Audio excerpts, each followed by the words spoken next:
que a gente começou no Probit, né? Então, gente, agora eu estou gravando, tá? Só repetindo o que eu falei nos últimos slides, para o pessoal que estiver assistindo. A gente falou já de modelo linear de probabilidade e, basicamente, o modelo linear de probabilidade gera esses problemas que a gente faz previsão de probabilidade, cai fora do intervalo 0 e 1. E isso a gente viu na aula passada que não servia porque é uma das hipóteses de uso do Propensity Score é que ele esteja entre 0 e 1. Então, a gente já está começando aqui apresentando modelos não lineares, não é isso? Então, só vou repetir aqui, a gente já acabou de falar, mas vou repetir. A gente vai, então, começar a estudar esses dois modelos não lineares, em particular um deles, que superam essa limitação do modelo linear de probabilidade, que é o LS simples, quando a variável y é uma dummy, né? Como que ele supera essa limitação? Colocando um G, uma função G, em volta do nosso modelo linear, como está aí. Então, a probabilidade y igual a 1 é igual ao nosso modelo de linear antigo, porém, dentro, como argumento de uma função G, onde G é uma função de distribuição cumulada, certo? Que, por definição, está entre 0 e 1 sempre, tá?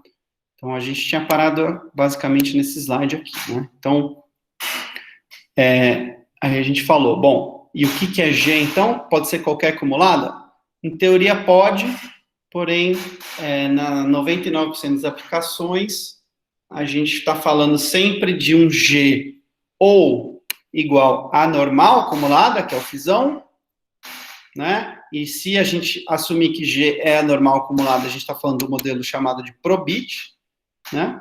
E se a gente estiver falando do modelo Logit, a gente assume que o G é uma função, esse V invertido é o lambda maiúsculo, então é o lambda de Z, que é o quê? É essa função exponencial de Z dividido por 1 mais exponencial de Z. Essa função é chamada de logística, por isso que isso é o modelo de Logit. Tá? Assim como qualquer distribuição acumulada, esse número também está restrito entre 0 e 1. Tá joia? Desculpa, tinha uma pergunta. Tem uma pergunta ainda? Não, professor, era só para você repetir essa última função logística, mas tá claro. Já está claro? Beleza.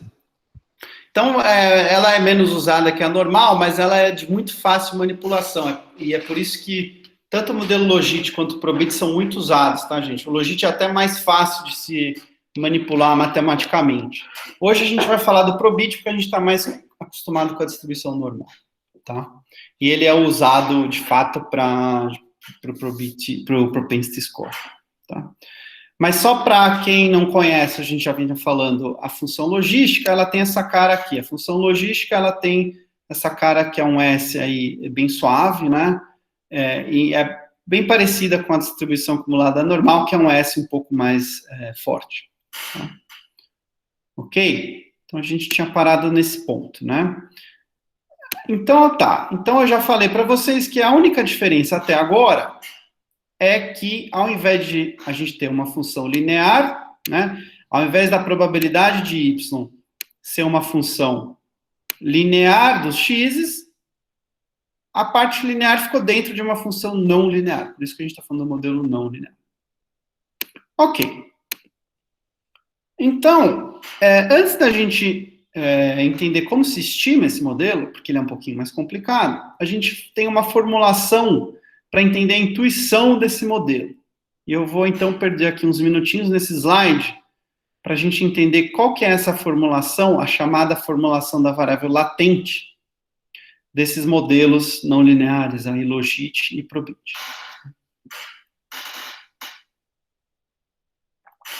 O que é uma variável latente? Alguém sabe? A variável latente é uma variável, a princípio, não observada. Que você acha, ela existe, mas ela não é observada. Tá? Então, vamos manter aqui o nosso exemplo um pouco macabro de morte. Então, Y vamos supor, Não, vamos dar um outro exemplo para sair da morte. Vamos falar assim, Y estrela, tá? Y asterisco, né? Uma variável latente, ou seja, não observada, que é, por exemplo, quanto que uma pessoa gosta de um carro. Por exemplo, um carro é uma Ferrari, tá? Então, Y baixo gosta pouco, Y alto gosta muito, né? Só que você não sabe quantas pessoas gostam desse carro, né? Você sabe só o quê? Quanto que você sabe o quê? Você sabe observar se as pessoas compram ou não uma Ferrari, não é isso? Muito bem.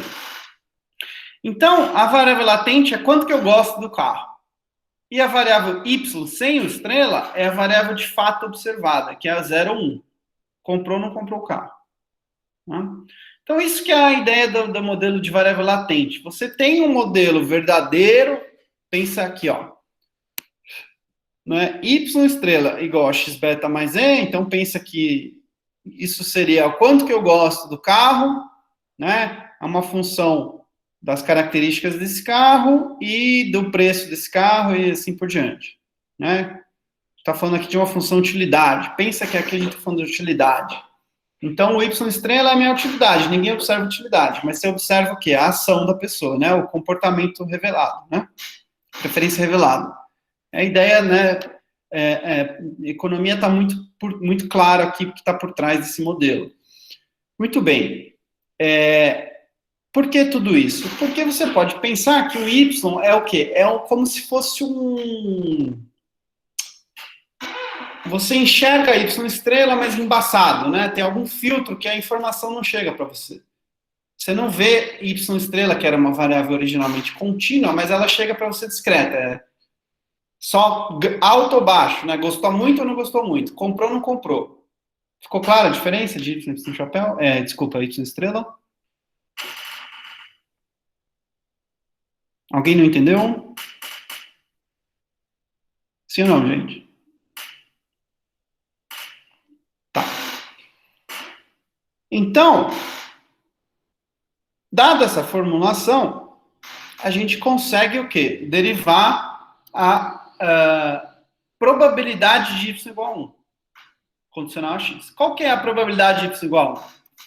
Né? Olhando aqui para a formulinha selecionada. A probabilidade de y igual a 1 é a mesma coisa, né, condicional a x, que a probabilidade de y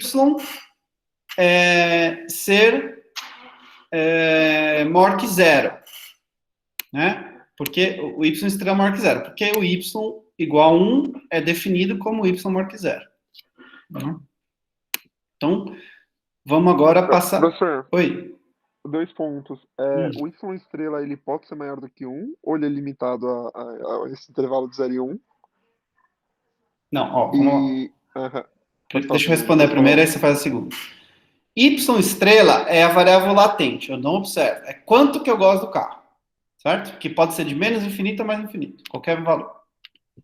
Y sem estrela é uma dummy, que diz, comprei ou não comprei o carro, tá? Eu vou normalizar ela dizendo assim, se a minha utilidade, né, o y estrela for maior que zero, quer dizer que eu comprei o carro, vamos supor, né? E se ela for menor que zero, eu não comprei o carro. Então, y igual a 1 me diz o quê? Que o meu y estrela for maior que zero. Eu não sei quanto que é, mas ele é maior que zero. Tá claro? Então, você está perdendo informação. Ficou claro? Não, entendi agora. A gente adota, quando o y igual a 1, a gente adota, então, que y estrela é maior que zero, tá? Não é que adota, é que você não observa, você descobre. Fala, ó, esse cara aqui, ele gostou mais que zero, porque ele comprou. Né? Pensa que é a utilidade líquida dele. Ele comprou, porque ele gostou mais do que custa. Tá certo? Entendi. Então é maior que zero. Agora, quanto maior a gente não sabe.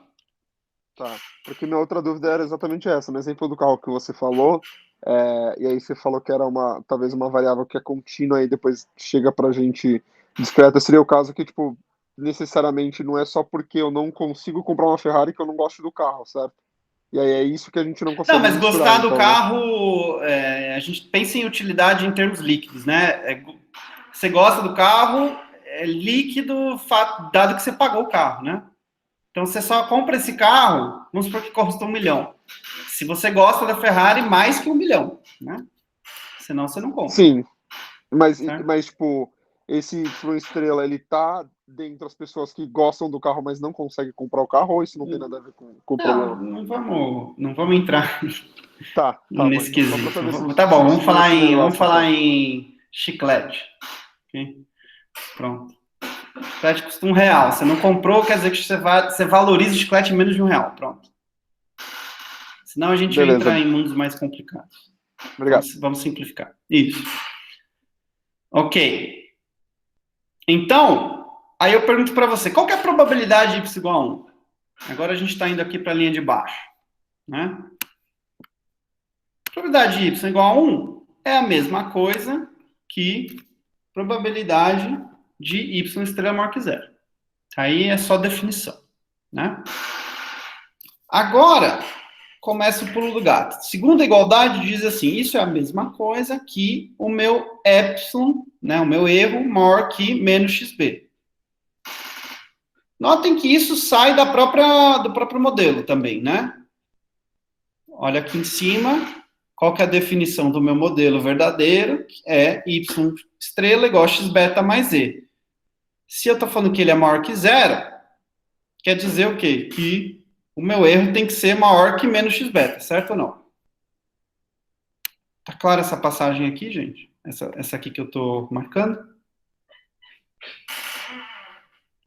Sim? Sim. Joia. Muito bem. Agora, o segundo pulo do gato, que é o quê? Lembrem-se que eu tenho um modelo que me diz o quê? Que eu assumo que eu tenho a distribuição G. Não é isso?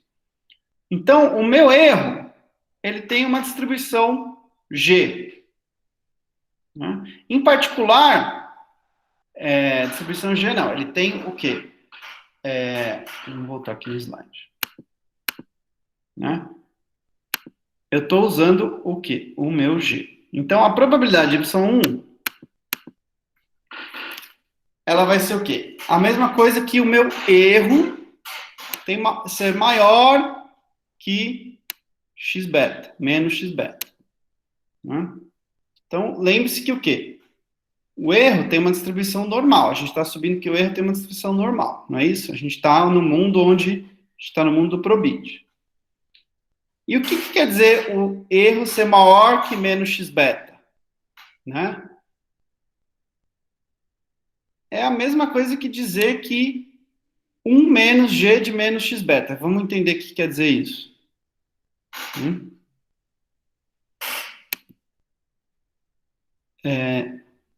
Lembre-se que a função de normal, a distribuição normal, ela é simétrica. O que quer dizer isso? Que quer dizer que x de menos z é a mesma coisa que 1 menos de x de z. Né? Então, eu posso escrever isso aqui simplesmente pelo fato de que a minha distribuição G ela é simétrica. Né? Lembram? Pensa numa normal, né? Pensa numa normal. Se eu estou calculando a probabilidade de um número ser maior que da variável ser maior que um número qualquer, isso é 1 menos o G dela. Não é isso? 1 menos o G dela. Então, é 1 menos o G dela. E aí, usando essa condição aqui, eu chego na última igualdade, que é 1 menos G de Z é a mesma coisa que G de menos Z, que é o que está aqui. Professor, desculpa, você pode repetir o passo anterior? O como você passou do epsilon maior que daqui x para beta? cá? Não, o próximo. Daqui para cá. Então, pensa, é que eu não estou com uma normal aqui, mas pensa uma normal. Distribuição normal, aquela Sim. curva sino. Né? E a gente já lembrou o que é o G de Z. O que é G de Z em palavras? É a função densidade de Gente. probabilidade? Não. Vamos lá. Vocês precisam rever estatística. A gente reviu na primeira aula. Não, função de distribuição acumulada, você falou. G de Z, função de distribuição acumulada. Isso. Então, o que é G de Z em português? É a área embaixo desse gráfico da normal aí. É a probabilidade. É o Verdade. gráfico. Não, fala em probabilidade. Vamos lá. Tá.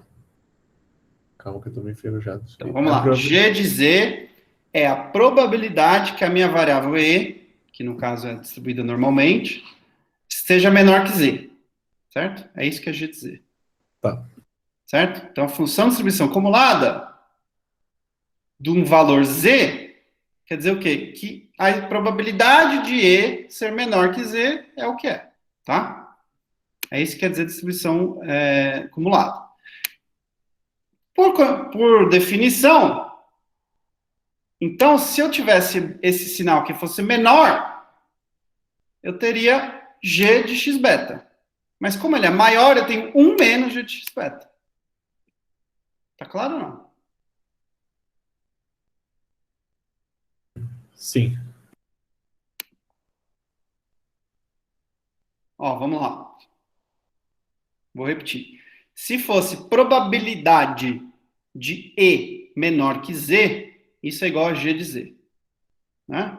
Probabilidade de E maior que Z é 1 menos G de Z. Tá claro ou não? Sim. Essas duas linhas te dão isso aqui. Te jogam aqui já. Tá? Te dão esse resultado. Isso aqui é só definição do que é G. Só isso. Certo? Certo, obrigado. Tá joia. E aí a última passagem é só do fato que G é uma variável simétrica. Pensa de novo na normal. Né? Pensa que eu estou aqui em menos 2. Então, G de menos 2 é o quê? A probabilidade que o meu x seja menor que menos 2. Mas como ele é simétrico, a probabilidade de x ser maior que 2 é a mesma coisa que a probabilidade de x ser menor que menos 2, tá certo ou não? A gente está pegando as duas caldinhas. Sim. Certo? Então, aí sim agora deu a última igualdade. Né? Aqui, essa linha aqui, essa parte aqui está dizendo 1 menos G é o quê? A probabilidade do meu E ser maior que menos XB. Né? É a mesma coisa que o meu Z ser menor, meu E ser menor que XB. Tá certo? É isso. Claro? Professor, você pode voltar só um segundinho naquele gráfico da função G? Deixa eu dar uma olhada. É que esse aqui é o G grande, né? Esse aqui é a integral, já. Certo?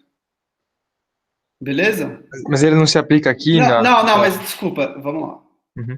Isso aqui é que meu exemplo era sempre normal, né? Esse aqui é a logística, mas vale também para logística. Tá bom. Ela é simétrica igual e vai produzir Isso. semelhantes. Exatamente. Fechou. Ela é bem parecida com a normal. Fechou, obrigado, hein? Por nada. Alguém mais tem dúvida aqui, gente? Notem que a gente mostrou aqui em 3 passos, né? Que se eu partir, vamos lá, recapitulando por que a gente falou desse slide, por que eu falei que a gente ia perder uns minutos nele. A gente falou, olha, tem uma variável que é a minha y estrela, que a gente pode pensar que é a utilidade, né? Utilidade de um carro ou do chiclete, em função das características desse chiclete, né? Inclusive o preço dele, etc. Mas você não observa a utilidade das pessoas de mascar o chiclete. Você observa se ele compra ou não compra o chiclete. Né? E aí você fala assim, bom, tudo bem. Se eu partir desse modelo e eu quiser calcular qual a probabilidade de eu comprar um chiclete, eu vou ver que ela é exatamente o quê? O G de x beta. É isso que a gente mostrou aqui, tá, gente? Então, isso aqui racionaliza o porquê de colocar aquele x em volta do x beta. Tá claro? Que é o que a gente fez no começo. Então, esse modelo, ele resolve o nosso problema do fato de x beta poder ser valores maiores que 1, menores que 0.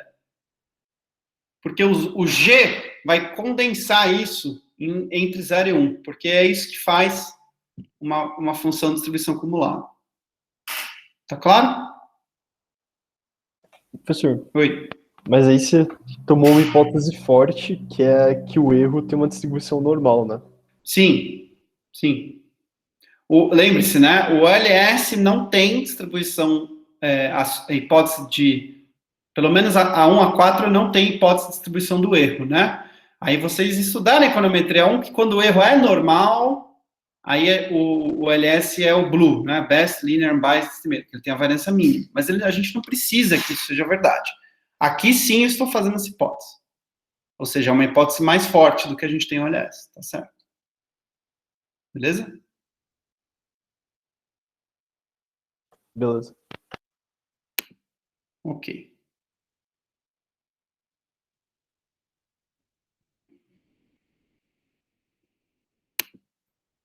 Tá. Então, esse modelo de variável latente nos dá diretamente o probit ou logit. Tá? Depende se você quer assumir que o erro seja uma normal ou uma função logit. Bom, então por que a gente fez isso? Só relembrando, a gente supera esse problema de probabilidades maior que 1 ou menor que 0, porém, fica um modelo um pouquinho mais chato de trabalhar. Né? Tem um custo, que é o quê? A interpretação do beta perde aquela facilidade que a gente tem. Ele deixa de ser a mesma coisa que o efeito marginal do x em y. A gente vai ver o que ele quer dizer agora. Tá?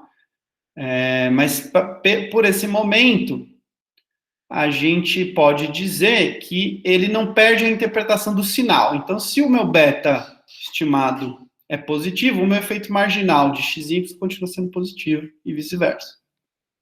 Tá? O que ele perde é a cardinalidade dele, né? A interpretação da magnitude dele a gente perde. Tá? Ok, então o que é agora o efeito marginal? Vamos entender o porquê que o beta não é mais o efeito marginal. Qual que é a interpretação dos coeficientes agora nesse modelo? Bom, o nosso efeito marginal, que a gente gostaria de saber, é o quê? É esse aqui que está em vermelho, né? Que é o quê? É a derivada da probabilidade y igual a 1 em relação ao xj, por exemplo, né? Então, no nosso exemplo, a probabilidade da mulher estar no mercado de trabalho em função de 1 ano a mais de educação, por exemplo. Ou seja, quanto que a probabilidade y igual a 1 muda caso o meu xj aumente uma unidade. Como a gente sabe que a probabilidade y igual a 1 é igual ao gzão x beta, né? Então, essa derivada aí, pela regra da cadeia de cálculo, ela é o quê? Gzinho de x beta, né, que é a derivada do gzão, que aqui no caso seria a densidade da normal, né, calculada no valor x beta, vezes o que? A derivada de dentro dos parênteses, que é o quê? Beta j. A gente está derivando em xj, então sai para fora o beta j. Tá claro esse passo aqui? Isso aqui é só a regra da cadeia, cálculo 1. Então, o que está acontecendo aqui? O meu efeito marginal, ou seja, quanto que aumenta a probabilidade da mulher estar no mercado de trabalho se ela aumenta 1 ano de educação? Não é o beta j. É o beta j vezes esse gzinho de x beta. Então, é por isso que ele é não linear, tá vendo, gente? Não é um número fixo. Não é um número fixo. Né? Então, é por isso que o beta j não é agora a mesma coisa que o efeito linear. O efeito linear é gzinho de x beta vezes beta j. Porém, tem um truque bacana aqui, para a gente interpretar esse valor, que é o seguinte, que apesar dos efeitos parciais, efeitos marginais, serem não lineares, independente do x, não é uma constante beta, a gente pode o quê? Tirar a razão de dois efeitos. Né? Então, por exemplo, aqui a gente calculou o efeito do xj. né? Imagina que a gente faça isso para uma outra variável, então educação e experiência. Aí a gente vai fazer o quê? A gente pega o efeito parcial de XJ, né, que é o Gzinho x beta vezes beta J, e divide por Gzinho x beta beta H, que é a segunda variável, a experiência, no caso. Xzinho de x beta aparece em cima e embaixo, eles cancelam. Então, a razão entre dois coeficientes do probit é a mesma coisa que a razão de dois coeficientes do LS, ou seja, aí sim fica a razão de dois efeitos marginais, porque os Gzinhos se cancelam. Então, você pode pensar assim, ó, se eu estimar lá um valor, né, vamos voltar no exemplo, por exemplo, coeficiente de 0,8 de educação de um probit não tem interpretação, né, então não quer dizer que aumenta um ano de educação, aumenta 0,8 a probabilidade, não é isso. Mas se eu tiver 2 dele, então, por exemplo, vamos supor que o coeficiente de experiência deu 0,4. Então, um ano de experiência aumenta a probabilidade em 0,4. Não está certa essa interpretação. Mas eu posso dividir o 0,8 de educação pelo 0,4 de experiência, aí diz o quê? Eu posso afirmar o quê? Que o efeito de educação sobre o meu Y, sobre a probabilidade de estar no mercado de trabalho, é 2 vezes maior que o efeito marginal da experiência. Isso sim eu posso afirmar. Tá claro, gente? O que eu falei aqui? Você pode repetir mais uma vez, professor? Por favor. Vamos lá. Quem que perguntou? Oi, Vitor aqui. Oi, Desculpa, Vitor. cara, tô tentando pegar esse conceito, mas tá um pouco... Vamos lá. complicado. Vamos lá. Vamos repetir até ficar claro. Então, ó, no slide anterior, a gente mostrou essa última linha aqui, certo? O que está escrito aqui? Está escrito que a probabilidade de eu estar no mercado de trabalho é igual a x de x, gzão de x beta, tá claro?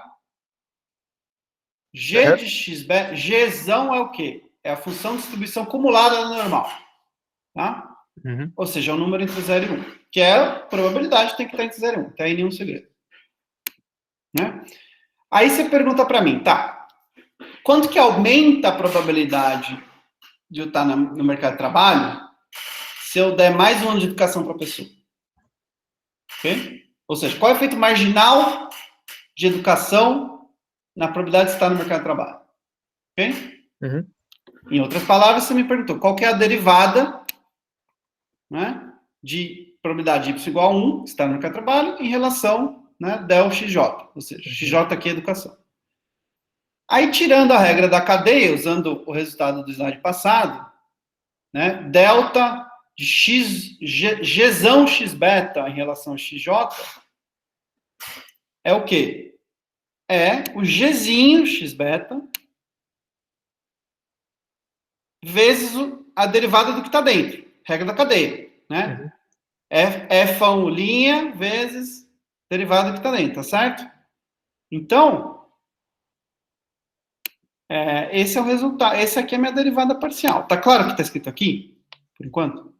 Tá claro. Tá claro, né? Então, o que está escrito aqui? Gzinho de x beta vezes beta j é o efeito marginal da minha xj, né? Isso eu posso fazer para qualquer x. xj, xl, xm, xh, tá certo? Aí você fala assim, então, o meu beta, que é o que eu queria saber, né?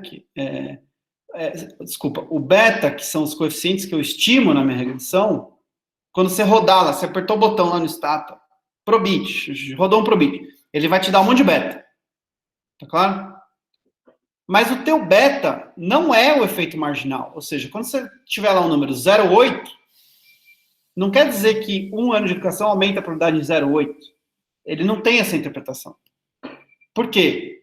Porque 0,8 não é igual a beta J. 0,8 é igual a gzinho de x beta vezes beta J. Tá claro? Tá claro.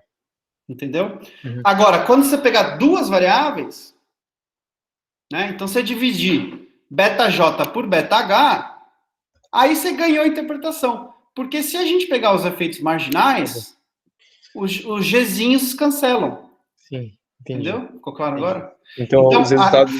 Diga, desculpa. Pode falar. Os resultados que você conseguiu lá no Stata, eles são comparáveis entre si justamente porque a gente tem no Gzinho x beta no denominador e no numerador. Então assim, Eles são comparáveis. quando o Stata te dá os betas, eles sozinhos não tem interpretação. Tem interpretação só o sinal. Se ele é positivo, né, porque é uma razão, né, preserva o sinal. Então, se ele é positivo, quer dizer o quê? Aumenta a educação, aumenta a sua probabilidade no mercado de trabalho. Mas você não te dá a noção de magnitude. Tá? Aí, se você dividir um pelo outro, você fala, o efeito de educação é o dobro que o efeito de experiência, por exemplo. Isso eu posso afirmar. Entendeu? Tá bom. O Beleza. efeito relativo, a magnitude relativa entre duas variáveis dá para afirmar. Tá claro, obrigado. Tá joia? Vou dar paciência. Imagina. Tudo seria mais fácil se a gente tivesse uma lousa, mas por enquanto seguimos dessa maneira. Tá joia? Ok. Isso aqui acho que eu vou pular. Tá. Então, isso é o quê? Isso é o nosso bonito modelo do Probit. Ele é um modelo linear dentro do argumento de uma função x, uma função gzão, que é uma função de distribuição acumulada, não linear, por isso é um modelo não linear. Tá? Você fala, mas até agora você não me disse como estimar esse modelo, né? Como é que eu acho os betas? Bom, como a gente falou várias vezes que não é um modelo linear, eu não posso usar um modelo, né, de mínimos quadrados ordinários, porque mínimos quadrados ordinários, o LS, é um modelo linear. Ele só serve para estimar o LPM, né, que é um modelo linear de probabilidade, que a gente falou no começo da aula. E agora, resgatando mais um conceito de econometria 1, existe o método de máxima verossimilhança, que é o que ele é usado para esses modelos não lineares. Né? Então, o que é o modelo de máximo verossimilhança? O modelo de verossimilhança é o seguinte, ele precisa de hipótese distribucional, né, distributiva. Então, aqui no caso, a gente tem essa hipótese, que a gente falou que o erro tem uma distribuição normal, então eu já sei a distribuição dos meus dados. Né? Então, a gente vai fazer o seguinte, vamos usar esse fato para estimar meus betas. Como é que é feito isso? Então, lembrando o que é estimação de máximo verossimilhança. Bom, então, para estimação, a gente tem que ter dados. Né? Então, vamos supor, a gente tem uma amostra N de dados. Né? Aí eu pergunto assim, qual que é a probabilidade, né, a função densidade do meu YI, condicional a XI? Né? Eu consigo calcular isso, certo? Como? Da seguinte maneira. Vamos parar aqui e ficar um minuto nessa formulinha aqui. Ó. Então, o que é f de YI barra XI, vírgula beta? É o seguinte. A probabilidade do indivíduo I ter um resultado igual a YI, dado os X desse cara. Né? E os betas são parâmetros. Então, o quê? Antes a gente calculava a probabilidade de Y igual a 1 dado X. Né? Aqui eu estou falando no mundo de dados. Então eu estou falando o quê? A densidade de YI. Né? A probabilidade, pensa que é como se fosse a probabilidade específica desse indivíduo I. Tá certo? Que o resultado dele seja YI. Então, vamos entender. Se para esse cara,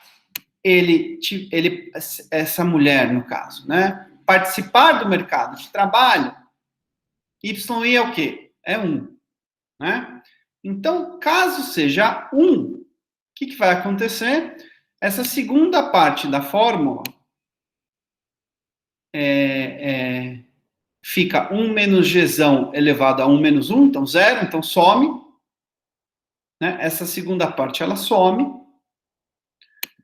E fica Gzão de x beta elevado a 1. Então fica gzão de x beta. Tá certo? Caso, ou seja, isso quer dizer o quê?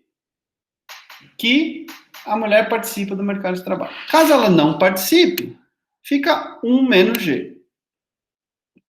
Tá claro o que aconteceu aqui? Sim ou não? Sim ou não, gente? Pra mim não, professor. Eu não entendi. Lembra, ó, vamos lá.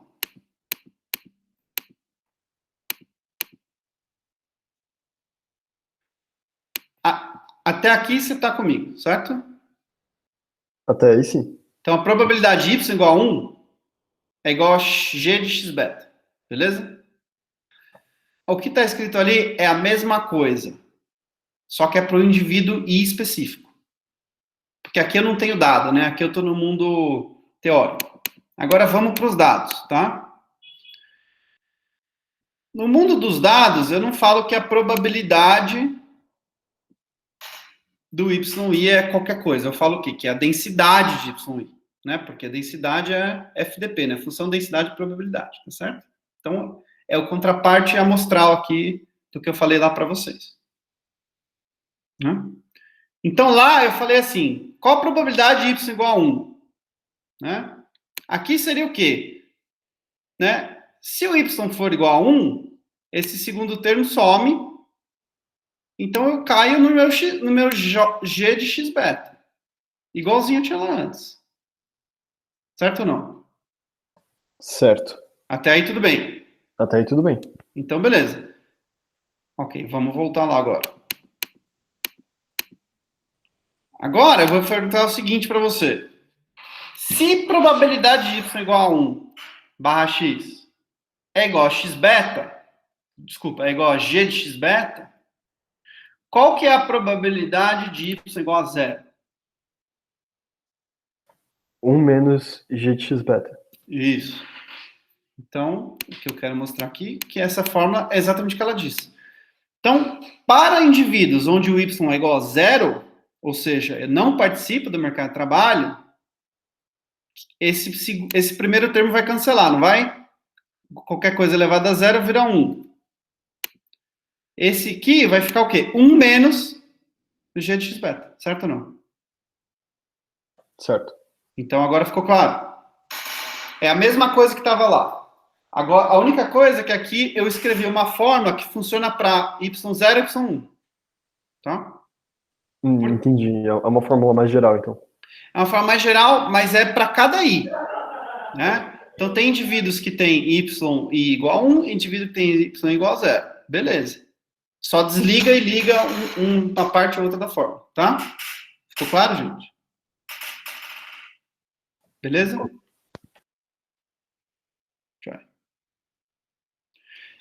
Então, o que é esse FI? Esse FI é a densidade, a função densidade de probabilidade de y condicional ou dado x.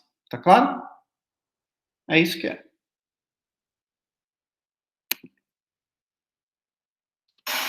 Ok. É uma funçãozinha chatinha, complicadinha. Você está pegando g de x beta, né? G de x beta, que já é... Opa. G de x beta, que é uma coisa não linear, aí você está elevando ela alguma coisa, você está multiplicando por 1 menos x beta, e elevado a 1 menos y. Né? Então você fala, nossa, isso aí é um bicho feio. Né? Aí a gente tem um truquezinho para facilitar a nossa vida, que é o quê? Pegar isso aí e tirar o log dessa fórmula enorme. O que acontece se a gente tirar o log? Né? Log de coisas se multiplicando é a soma dos logs, certo? Primeira propriedade da função log. Segunda propriedade da função log é que log de x elevado a w, o w cai para baixo, certo?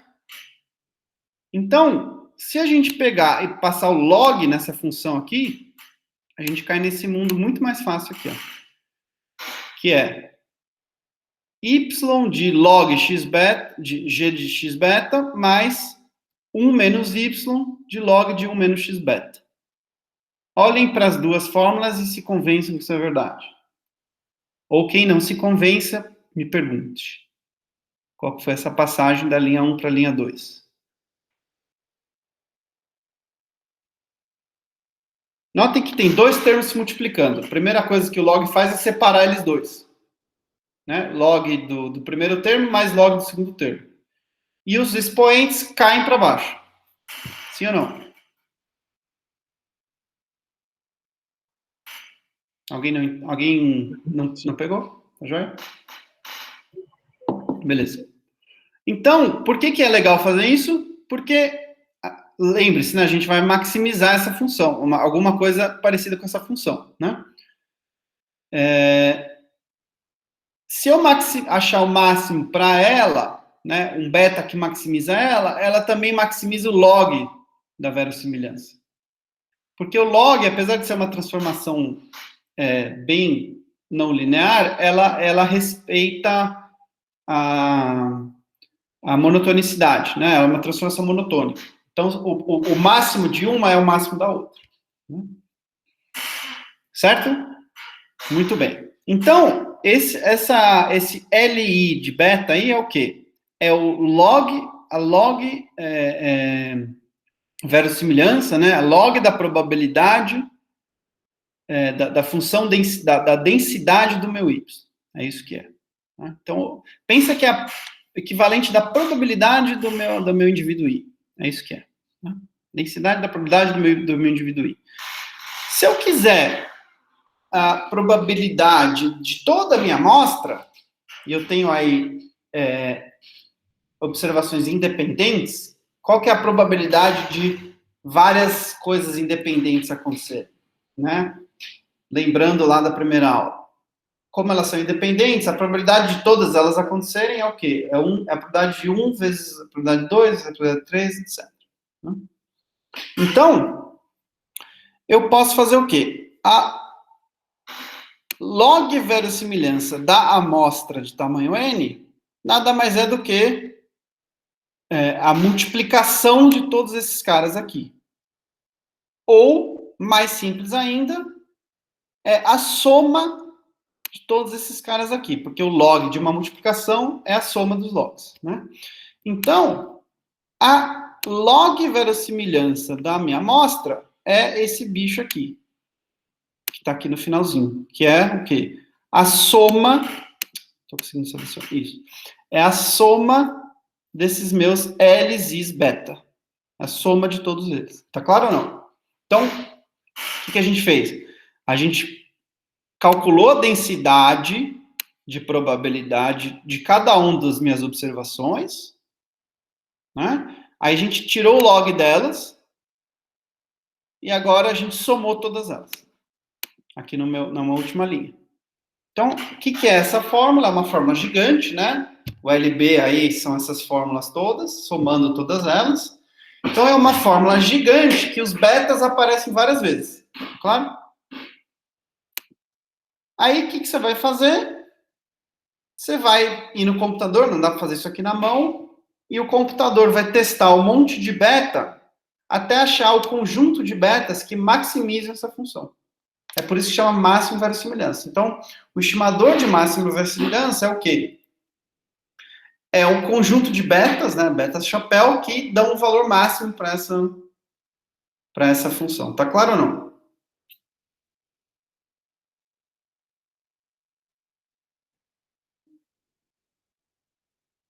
Alguma dúvida, gente? Isso aqui é econometria 1, né? Só estou lembrando vocês o que é um estimador de máximo verossimilhança.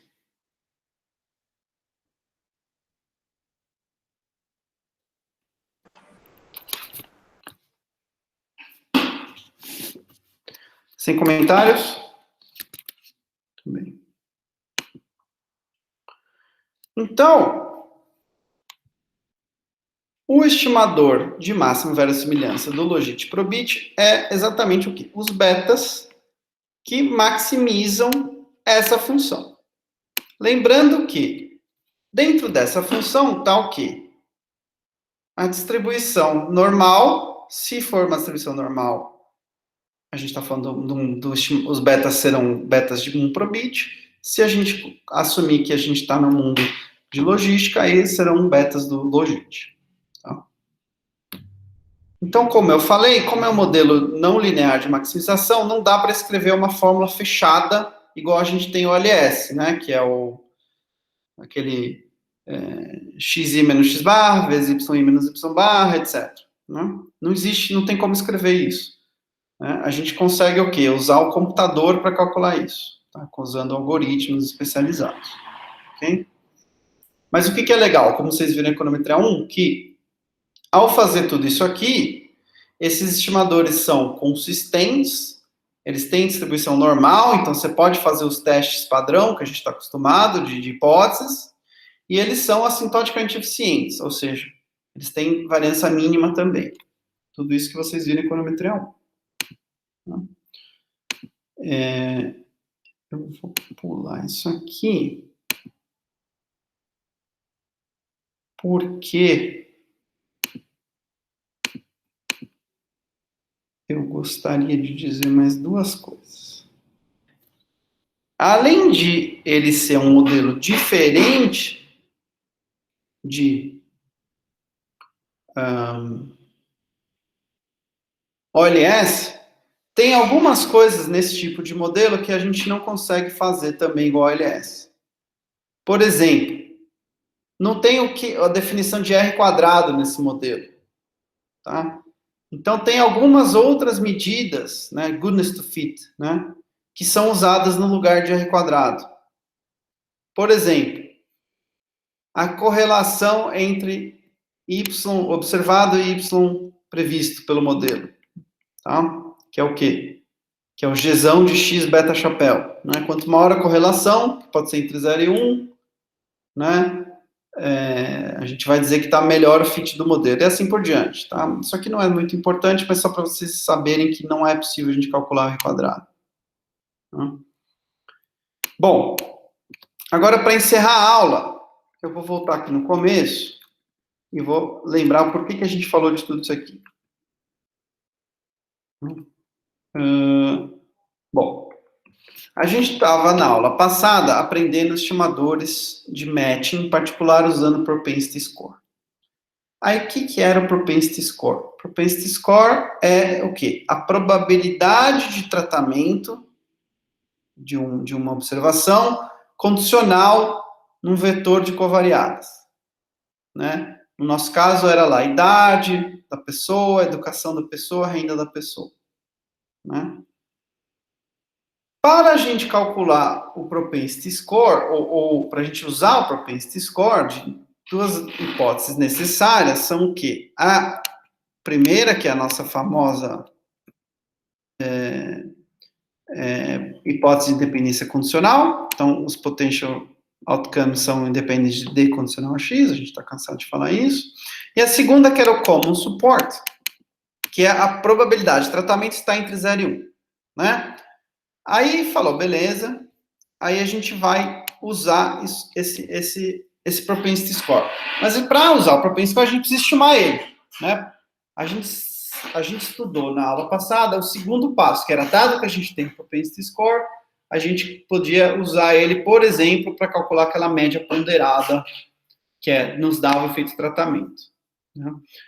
Mas como é que a gente calcula o propensity score? Aí a gente viu no começo dessa aula que simplesmente um ALS estimado como uma variável dependente binária, por exemplo, morreu, não morreu, participa, não participa da força de trabalho, assim por diante, nos dá um problema, que é o quê?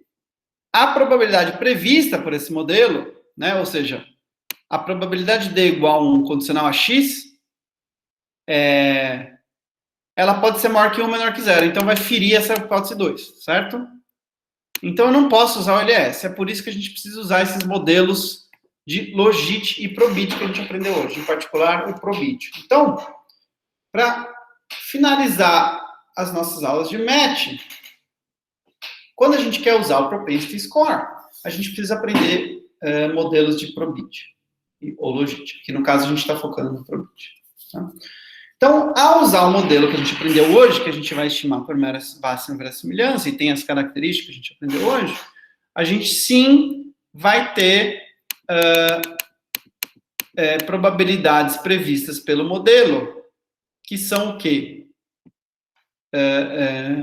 São o quê? A probabilidade de tratamento, que é o nosso propensity score, probabilidade de y igual a 1, vai ser igual a g de x beta, de um vetor de x betas, onde g é uma função de distribuição acumulada, e por ser uma função de distribuição acumulada, por definição, esse valor está entre 0 e 1.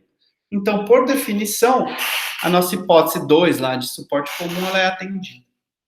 Tá certo? Então, a gente pode usar normalmente o propensity score estimado dessa maneira. Tá claro, gente? Alguma dúvida aqui?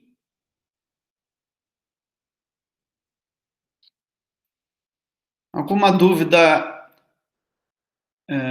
em por que tem que usar Probit e não modelo linear? Ou alguma outra dúvida? Não?